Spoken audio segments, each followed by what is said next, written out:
최근 호텔신라가 인천공항이랑 마카오공항 면세점에서 사업을 철수한다는 소식이 들려왔습니다. 언뜻 들으면 좀 큰일인가 싶은데 재밌는 건요, 시장 분석가들은 오히려 이걸 두고 자신감의 표현이라고 이야기하고 있다는 겁니다. 오늘 이 시간에는 이 역설적인 상황에 담긴 진짜 의미가 뭔지, 그리고 호텔신라의 실적 회복 스토리가 앞으로 어떻게 펼쳐질지 속 시원하게 파헤쳐 보겠습니다. 자, 그럼 본격적으로 한번 들어가 볼까요? 모두가 궁금해하는 바로 이 질문. 호텔신라의 공항 면세점 철수는 과연 위기의 신호탄일까요? 아니면 더 높이 뛰기 위한 움츠림일까요? 이 결정 뒤에 숨겨진 그들의 진짜 계산기를 지금부터 함께 두드려 보겠습니다. 바로 이 지점이 오늘 이야기의 핵심입니다. 아니, 손실까지 감수하면서 주요 사업장을 포기하는데 대체 어떻게 이걸 자신감이라고 말할 수 있는 걸까요? 여기에는 면세 산업의 판이 바뀌고 있다는 것, 그리고 호텔신라가 체질 개선에 나섰다는 두 가지 아주 중요한 흐름이 맞물려 있습니다. 오늘 우리가 함께 따라가 볼 순서는 이렇습니다. 먼저 면세 산업판이 어떻게 바뀌고 있는지 큰 그림부터 보고요. 그 다음엔 구체적인 숫자를 들여다보고 반등을 위한 전략은 뭔지, 그래서 우리가 주목해야 할 투자 포인트는 무엇인지, 그리고 마지막으로 2026년 전망까지 차근차근 짚어보겠습니다. 자, 첫 번째 순서입니다. 모든 이야기에는 배경이 중요하죠. 호텔신라가 왜 이런 결정을 할 수밖에 없었는지, 그 무대가 되는 면세 산업의 근본적인 변화부터 짚어보겠습니다. 이 판이 어떻게 돌아가는지 알아야 진짜 속내가 보이거든요. 예전에는요, 면세 사업 성공 공식이 무조건 몸집 불리기였습니다. 특히 사람들 많이 다니는 공항에 깃발 꽂는 게 최고였죠. 이걸 양적 성장이라고 부릅니다. 근데 이제 게임의 룰이 완전히 바뀌었습니다. 지금은 질적 효율성의 시대예요. 무작정 매장을 늘리기보다는 돈이 되는 곳에 집중하고 비효율적인 사업은 과감히 정리하는 체질 개선이 생존의 열쇠가 된 겁니다. 지금 시장 상황이 딱 이래요. 좋은 바람, 즉 순풍도 불고 아주 거센 맞바람, 역풍도 동시에 불고 있는 거죠.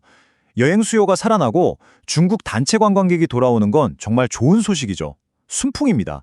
하지만 동시에 하늘 높은 줄 모르고 치솟는 공항 임차료와 갈수록 피 터지는 경쟁은 이건 뭐 엄청난 역풍이죠. 호텔신라의 이번 결정은 이 거센 역풍은 피하고 순풍에 제대로 돛을 날려는 아주 영리한 선택이라고 볼 수 있습니다.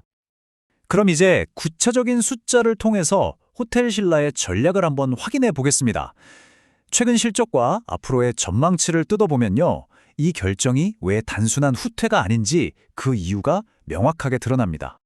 자, 25년 3분기 영업이익이 11억 원으로 시장 기대치를 좀 밑돌았습니다. 겉으로 보이는 성적표만 보면 좀 실망스러운데? 할 수 있죠. 하지만 여기서 멈추면 안 됩니다.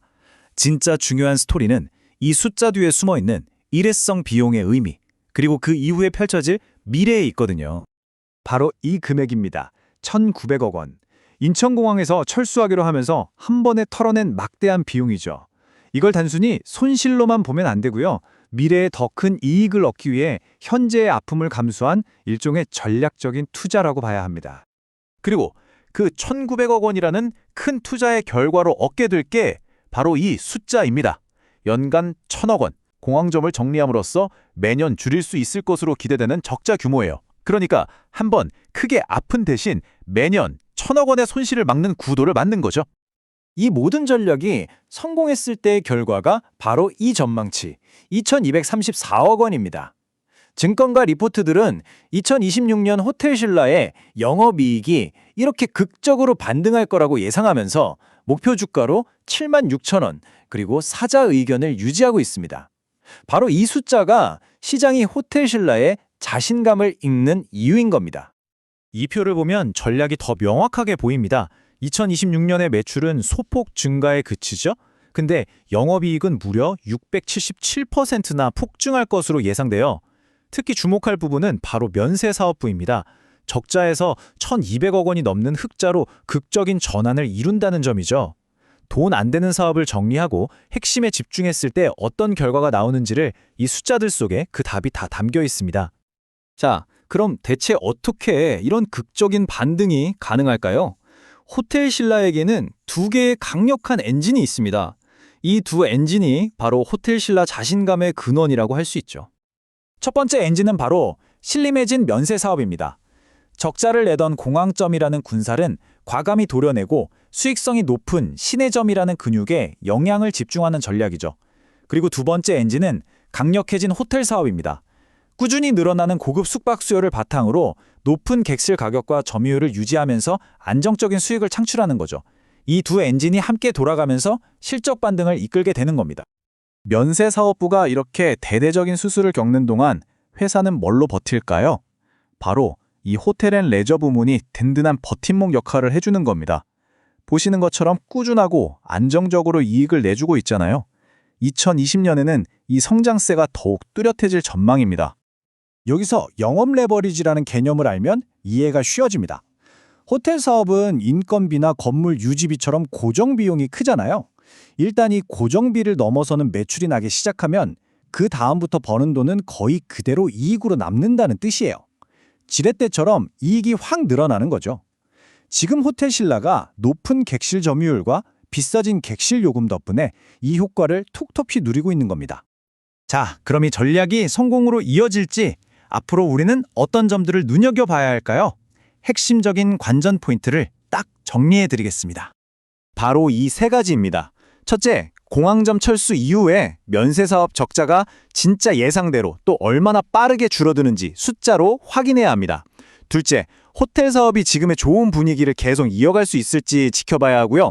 마지막으로 면세 실적의 핵심 변수죠. 중국인 단체 관광객이 얼마나 본격적으로 돌아오느냐, 이 부분이 관건이 될 겁니다.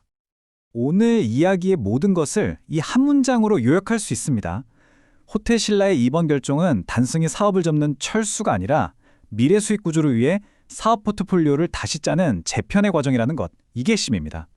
이제 슬슬 결론으로 가보겠습니다.